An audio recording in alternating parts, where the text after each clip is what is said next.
Hello दोस्तों, आज की हमारी कहानी है रिवाज। कहानी अच्छी लगे तो लाइक ज़रूर कीजिएगा।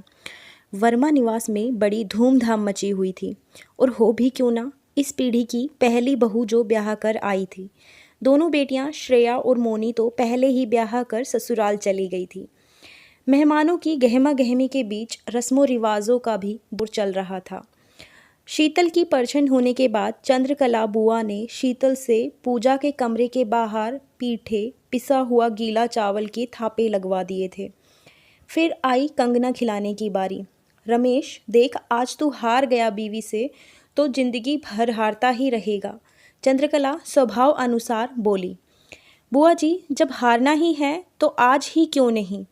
और फिर पति पत्नी एक दूसरे के हो गए हैं तो फिर उनमें क्या हार क्या जीत। रमेश चंद्रकला का चेहरा देखकर मुस्कुराते हुए बोला। चंद्रकला उस समय चिढ़ तो बहुत जोर से गई थी पर हंसी खेल में वो रस्म भी पूरी हो गई। सरला ने बड़ी ननद चंद्रकला से ही सब नेकचार पूरा करवाने के लिए कह दिया था, क्योंकि कुछ मेहमान जा भी रहे थे और जब जिम्मेदारी सरला की तो वो उन सबके शगुन के लेन देन और विदा विदाई में लगी हुई थी। बड़ी बुआ चंद्रकला आगे बढ़ चढ़कर सारे नेकचार शीतल से पूरे करवा रही थी और शीतल उन्हीं के बताए अनुसार सब रस्में निभा रही थी। पहले सिलबट्टू पर हल्दी पिसवाई गई। अरे बहू, कितना धीमे धीमे हाथ चला रही क्या हो? कभी सिलबट्टा नहीं चलाया है क्या? चंद्रकला तंज कसते हुए बोली। शीतल समझ गई कि सासू माँ जितनी नरम बुआ उतनी ही कड़क है। इतना सुनते ही शीतल के नाजुक हाथ तेज हो गए। अब बारी आई गुलगुले बनाने की। कैसे कड़े कड़े गुलगुले बना रही हो बहू रानी, लगता है कभी रसोई में काम नहीं किया। घूंघट की आड़ में भी शीतल की आंखों के कोर गीले हो गए। अब चलो बहू, सारे नेकचार पूरे हो गए। बस अब आखिरी रस्म बची है तुम्हारा बक्सा खुलवाने की, वो भी पूरी कर ही दूं। आ जाओ श्रेया और मोनी, भाभी का बक्सा खुलने जा रहा है। अपनी अपनी मनपसंद साड़ियाँ निकाल लो आकर, दोनों भतीजियों को आवाज़ लगाती हुई बोली। चंद्रकला बुआ बोली। आवाज़ इतनी तेज थी कि भनक काम धाम निपटाती सरला के कानों में भी पड़ गई। हाथ का सारा काम छोड़ छाड़ कर सरला झट से वहां पहुंच गई। तब तक श्रेया और मोनी शीतल का बक्सा खोल चुकी थी। श्रेया और मोनी, बहू के बक्से से कोई भी साड़ियाँ नहीं निकालेगा। तुम लोगों को जो भी चाहिए वो मैं तुम लोगों को दिलवाऊंगी, लेकिन बहू की साड़ियों को हाथ बिल्कुल भी ना लगाना। सरला ने आगे बढ़कर श्रेया और मोनी का हाथ झट से पकड़ लिया। ये क्या कह रही हो? कौन सी नई रीत निकाल रही हो सरला? हमेशा से ही नंदे भाभी के बक्से से साड़ियाँ लेती चली आ रही हैं। ये तो नंदों का हक है। इस हक से बेटियों को क्यों वंचित कर रही हो? चंद्रकला तमक कर बोली। सरला की आंखों के आगे अपनी शादी का नज़ारा घूम गया। सासू माँ ने सरला का बक्सा खोला और दोनों नंदे चंद्रकला और सुषमा को ऐसे ही आवाज़ लगा दी। चंद्रकला और सुषमा, आ जाओ जल्दी से, अब बस आखिरी रस्म बची है, वो भी तुम दोनों निपटा दो। बहुरिया के बक्से से जो चाहे वो साड़ी ले लो।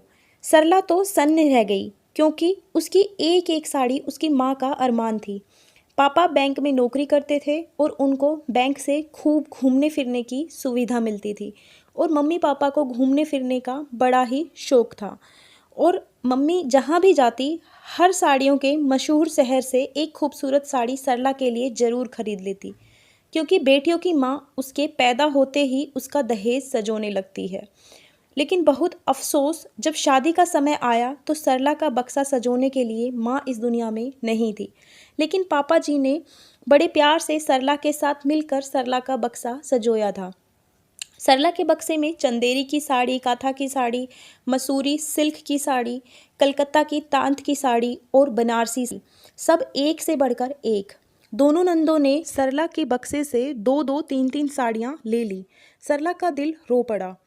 इसलिए नहीं कि वो साड़ियों के लिए दुखी थी, सिर्फ इसलिए कि हर साड़ी से उसकी मम्मी की भावनाएं जुड़ी हुई थी। सरला मन ही मन रो पड़ी। आंसू बाहर भी नहीं गिरा सकती थी, लेकिन उसने अंदर ही अंदर एक संकल्प ले लिया कि अगर भगवान ने उसे बहू दी तो वो इस रस्म को बिल्कुल भी नहीं निभाएगी।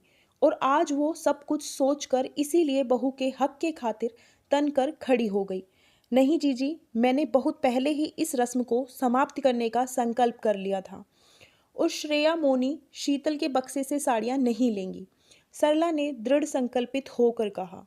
लेकिन तुमने भी अपनी भाभी के तो बक्से से साड़ी ली ही होगी।